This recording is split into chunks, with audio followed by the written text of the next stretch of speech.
आज के इस भागदौड़ भरे जीवन को देखिए। हमारा शरीर तो शायद रात में विश्राम कर भी ले, पर एक है जो कभी नहीं थकता, कभी नहीं रुकता, हमारा मन। एक ऐसा उफनता हुआ सागर जिसमें हर क्षण विचारों, चिंताओं, इच्छाओं और स्मृतियों की लहरें उठती रहती है। अतीत के पश्चाताप का बोझ, भविष्य की असुरक्षा का भय, दूसरों से ईर्ष्या, किसी बात पर क्रोध, ये सब मिलकर हमारे भीतर एक ऐसा कोलाहल, एक ऐसा शोर पैदा करते हैं कि हम अपनी ही आत्मा की शांत और मधुर ध्वनि को सुन ही नहीं पाते। आज के इस युग में शांत मन एक विलासिता, लग्जरी बन गया है, एक ऐसी दुर्लभ वस्तु जिसे पाने के लिए इंसान सब कुछ देने को तैयार है। हम सब शांति चाहते हैं, पर यह मिलेगी कैसे? जब मन चिंता की अग्नि में जल रहा हो, जब क्रोध या भय ने हमें जकड़ रखा हो, तब क्या कोई ऐसा आध्यात्मिक बटन है, कोई ऐसा दिव्य सूत्र है जिसे दबाते ही, जिसे अपनाते ही मन का ये कोलाहल तुरंत शांत हो जाए? जी हाँ, हमारे शास्त्रों और ऋषियों ने हमें कुछ ऐसे अचूक आध्यात्मिक उपाय दिए हैं जो केवल हमारे मन को शांत ही नहीं करते, बल्कि हमें मन का स्वामी बना देते हैं। आज हम उसी सबसे शक्तिशाली और तात्कालिक उपाय को जानेंगे। पर उस उपाय को जानने से पहले हमें ये समझना होगा कि हमारा मन अशांत होता क्यों है। क्या अशांति इसका स्वभाव है? नहीं, मन का मूल स्वभाव तो एक शांत सरोवर की तरह है, बिल्कुल निर्मल और स्थिर। पर हम स्वयं ही उसमें दिन रात इच्छाओं, अपेक्षाओं और प्रतिक्रियाओं के पत्थर फेंक फेंक कर उसे अशांत बनाए रखते हैं। इस अशांति का मूल कारण है तादात्म्य, अर्थात आइडेंटिफिकेशन। हम अपने विचारों और भावनाओं के साथ इतना घुल मिल जाते हैं कि हम भूल ही जाते हैं कि हम और हमारे विचार दो अलग अलग चीजें हैं। जब मन में दुख का विचार उठता है तो हम यह नहीं कहते कि मेरे मन में दुख का एक विचार है, हम कहते हैं मैं दुखी हूँ। जब क्रोध का भाव उठता है तो हम कहते हैं मैं क्रोधित हूँ। जिस क्षण हम कहते हैं मैं दुखी हूँ, उसी क्षण हम उस दुख की लहर के साथ एक हो जाते हैं और उसके बहाव में बहने लगते हैं। हमने स्वयं को उस विचार का गुलाम बना लिया।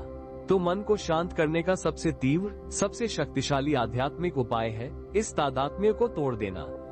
और यह टूटता है साक्षी भाव को जगाने से। साक्षी भाव का अर्थ है अपने ही मन का एक निष्पक्ष, तटस्थ दर्शक बन जाना। जैसे आप नदी के किनारे बैठकर नदी के प्रवाह को देख रहे हैं। नदी में अच्छी चीजें भी बहकर जा रही हैं और गंदी चीजें भी, पर आप न तो अच्छी चीजों को पकड़ने के लिए नदी में कूदते हैं और न ही गंदी चीजों को देखकर विचलित होते हैं। आप बस शांत होकर बैठे हैं और जानते हैं कि मैं नदी नहीं, मैं तो नदी का दृष्टा हूँ। ठीक इसी प्रकार आपका मन वह नदी है और आपके विचार और भावनाएं उस नदी का प्रवाह है। साक्षी भाव का अर्थ है इस प्रवाह से हटकर किनारे पर बैठ जाना और अपने ही मन के खेल को एक नाटक की तरह देखना। इसे अभ्यास में कैसे लाएं? विशेषकर उस क्षण जब मन पूरी तरह अशांत हो। मान लीजिए किसी ने आपका अपमान किया और आपके भीतर क्रोध का ज्वालामुखी फट पड़ा है। आप अशांत हैं। अब बस एक क्षण के लिए रुकिए, एक शांत कोने में बैठ जाइए, आंखें बंद कर लीजिए। अब अपने क्रोध से लड़िए मत, उसे दबाने की कोशिश मत कीजिए, क्योंकि आप जिस विचार से लड़ते हैं उसे और अधिक ऊर्जा देते हैं। इसके बजाय उस क्रोध को एक वैज्ञानिक की तरह देखना शुरू कीजिए। देखिए, ये क्रोध का भाव मेरे शरीर में कहां कहां कंपन पैदा कर रहा है। मेरी सांसें कैसे तेज हो गई है, मेरे हृदय की धड़कन कैसे बढ़ गई है, मेरे मन में क्या क्या विचार उठ रहे हैं। मैं उसे छोड़ूंगा नहीं, उसकी इतनी हिम्मत कैसे हुई।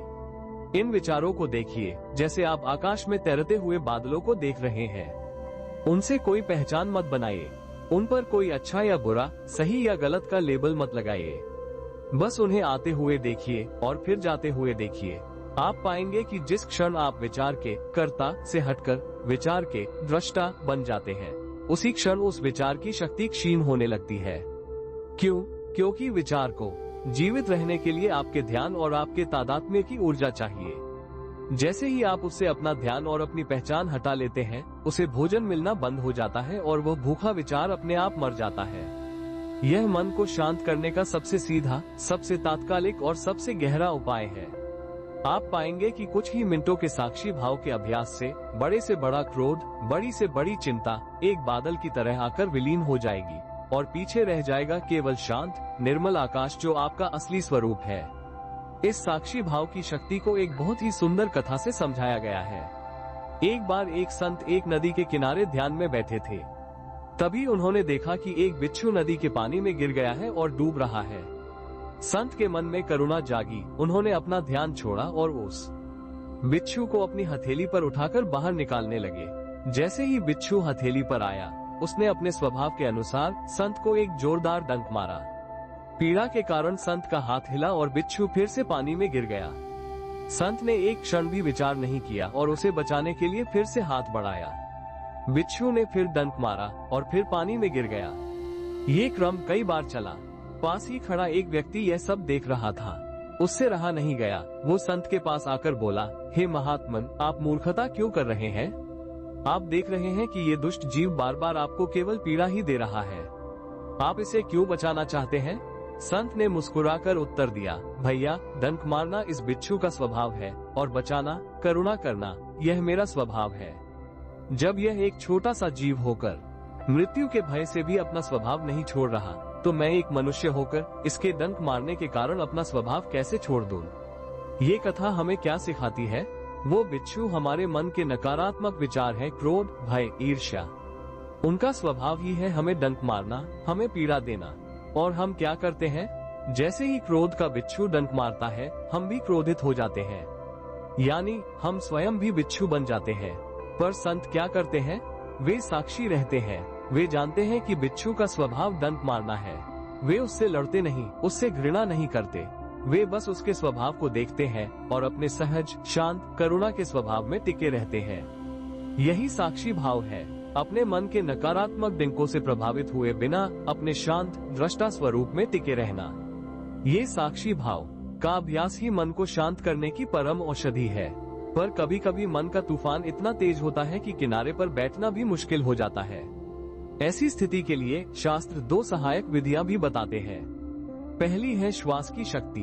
आपका मन और आपकी श्वास एक ही सिक्के के 2 पहलू हैं। जब मन अशांत होता है तो श्वास तेज और उथली हो जाती है, और यदि आप श्वास को शांत और गहरा कर ले तो मन को शांत होना ही पड़ेगा। तो जब भी मन अशांत हो, बस अपनी आती जाती श्वास को देखना शुरू कर दे। कोई प्रयास नहीं, कोई जोर नहीं, बस अपनी पूरी चेतना को श्वास के आने और जाने पर टिका दें। श्वास आपके मन के लिए एक लंगर की तरह है, जो उसे वर्तमान के क्षण में बांध देता है और अतीत भविष्य की यात्राओं से वापस ले आता है। और दूसरा साधन है मंत्र की शक्ति। जब मन में विचारों का कोलाहल बहुत अधिक हो, तो उसे एक दिव्य ध्वनि, एक दिव्य नाम का सहारा दे दे।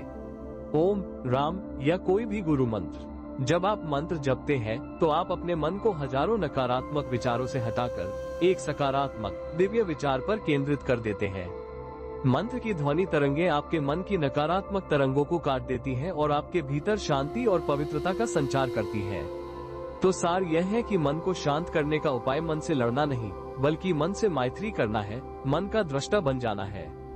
तात्कालिक शांति के लिए साक्षी भाव और श्वास का प्रयोग करें, और स्थायी शांति के लिए इसे अपनी दिनचर्या का हिस्सा बना लें। याद रखिए, शांति कहीं बाहर से नहीं आएगी।